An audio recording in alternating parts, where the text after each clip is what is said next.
سلايس اوف لايف رانت نمبر 8، عبثيات الاتش ار في المسميات الوظيفيه، وليه انت كده شغال مقاول انفار مش اتش ار. هضرب مثل في شغلانه الديجيتال ماركتنج، بما ان دي شغلانتي. انا بقالي 15 سنه شغال في مجال الديجيتال ماركتنج، وقبلها 4 سنين دراستي في الجامعه كانت اصلا ماركتنج، فداخلين على 20 سنه اهو.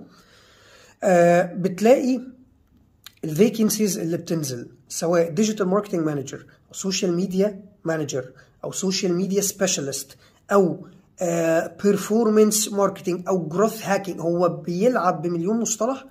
وتلاقي في الاخر تخش تلاقي الريكويرمنتس ان انت هتمانج صفحات السوشيال ميديا سواء في البوستنج او في الريبورتس، ان انت هتكتب كونتنت، ان انت هتعمل ديزاينز، ان انت هتعمل ميديا باين كامبينز، ان انت هتعمل بادجت اوبتمايزيشن. طيب هل الريكويرمنتس دي يعرف يعملها اي حد بغض النظر سنين خبرته ايه؟ لا.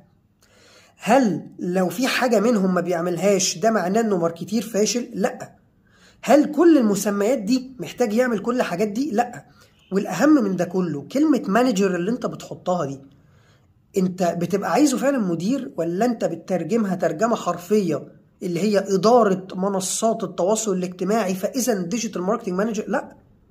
ديجيتال ماركتنج مانجر دي انت جايب مدير، فساعتها لما تحط الرول بتاعه يبقى حد اكسبيرينس عاليه وتبقى عايزه مدير. طيب هتقول لي ما هم بيبقوا عايزينه مدير. هقول لك طيب المدير ده ليه قاعد بيكتب كونتنت؟ المدير ده اللي 8 أو 9 سنين خبره ليه هتبقى شغلته الشغله ان هو ينزل بوستات ويعمل مودريشن؟ فساعتها بنلف بقى في الحلقه دي تقول لي لا ما هو احنا قايلين ديجيتال ماركتنج مانجر بيدير المنصات. لا بس انت قلت عايزه مدير. فلو انت عايزه يعمل بقى كل ده وده اللي هم بيبقوا عايزينه، ده هيبقى مدير فاشل. هيبقى مدير فاشل لان هو هيدير التيم اللي موجود، ولا هيبقى قاعد بيكتب كابشن، ولا هيبقى قاعد بيعمل سكادجولينج لبوستات، ولا هيعمل بقى الجزء الاهم ان هو اللي المفروض الناس بتعمله اللي ما بقاش حد بيركز فيه دلوقتي. واكتشفت ان ناس كتيره في شركات الجزء ده بقى مهمل، ان انت تعمل ماركتنج استراتيجي صح.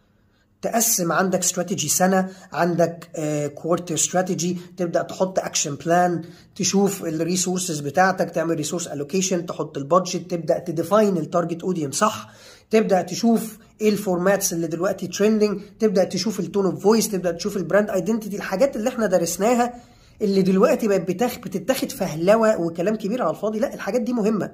فانت كاتش ار لو مش فاهم كل ده وبتكتب بالحاجات العبثيه دي مش هيجي لك ناس صح، وهتبقى شغال مقاول انفار ادهنه اسود وارميه مع العبيد.